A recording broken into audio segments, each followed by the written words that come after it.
Naalala niyo pa ba si Kuya Jun? Sa part 1, sinubukan niya ang iba't ibang side business para kumita. Ngunit tila hindi pa rin sapat ang kanyang kinikita. Patuloy siyang naghahanap ng paraan.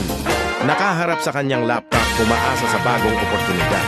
At doon niya natuklasan ang online freelancing.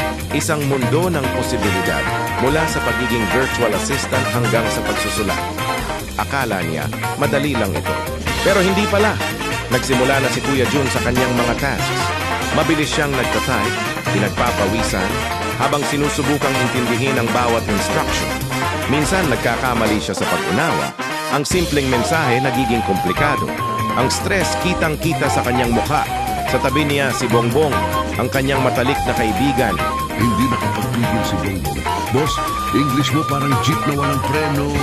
Sa kabila ng lahat, dumating ang kanyang unang bayad. Maliit man pero ito ay simula. Isang patunay na may pag-asa. Ngunit sapat na ba ito para kay Kuya Jun? Hindi pa. Kailangan pa niya ng mas malaki para sa kanyang mga pangarap. Ang freelancing ay nagbibigay ng pagkakataong kumita mula sa bahay. Dagdag kita, dagdag pag-asa. Ito ang bagong laban ni Kuya Jun. May extra na. Pero kailangan pa ng marami pa. Abangan ang part 3. Patuloy nating subaybayan ang nakakatawang paglalakbay ni Kuya Jun sa mundo ng online freelancing. Ano kaya ang susunod niyang pakikipagsapalaran? Huwag palampasin ang part 3!